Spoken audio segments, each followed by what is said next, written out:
Startling information has come to light in relation to the document that has provisions to penalize journalists.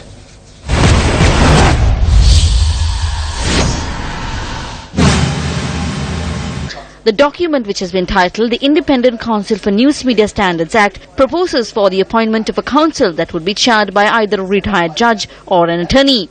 This council will be able to impose fines and prison sentences against media institutions and journalists following judicial procedures. A perilous fact in this document is that media institutions are bound to disclose all information to the council. This was announced at the cabinet meeting. The approval was to receive the opinion of the public. However, the then Minister of Mass Media expressed something different to what was said by Kalansooriya on the specific cabinet meeting.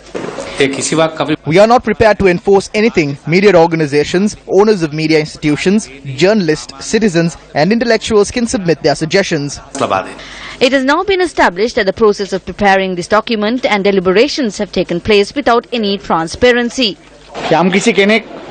If there is a person who is playing a role to earn brownie points, let them do so. These documents must come to Parliament to be passed. I ask the media institutions, do not panic. There is no need for the introduction on a bill related to media. There is no need to suppress the media.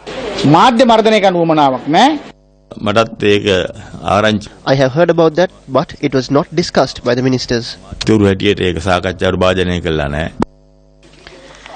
It is proven that the statement made by the Director General of Government Information claiming to have discussed the matter with media organizations is false. The Free Media Movement affirms that following the first ever discussion on this document, no other discussion had taken place.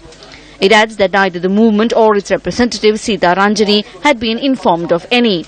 The Free Media Movement notes that it was only through the newspapers they came to be aware of the cabinet decision to seek public opinion.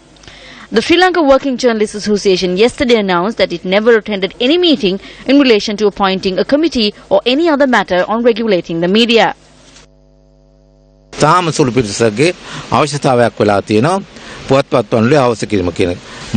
A small group aspires to abolish the Press Council. This is not something that is done for the freedom of journalists. This is done based on personal needs. It proposes to impose fines and punishments that have never been proposed before. In its history of 40 years, the Sri Lanka Press Council has never penalized anyone or fined anyone. We have protected the freedom of the media.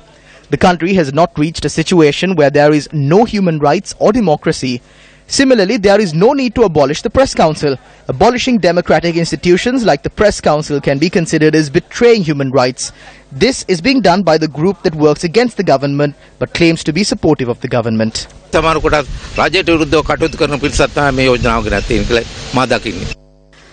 public has expressed displeasure over the statements made by Ranga Kalansooriya, the Director of the Government Information.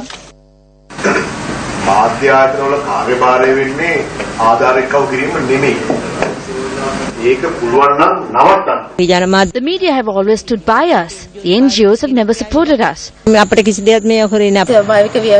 a natural disaster takes place, the media comes to us like brethren. This is evident during the recent floods. It is indeed questionable as to why there is an attempt to destroy that. The media gives us meal packets. It is 2 days later that the government officers come to inquire into our well-being. If there is an attempt to suppress the media that fulfills its responsibilities, we vehemently condemn that.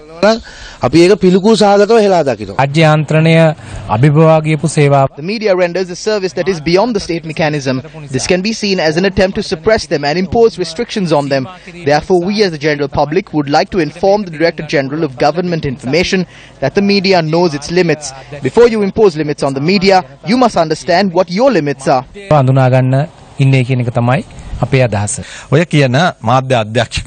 These so-called directors of media and others were never seen in television even in the recent past.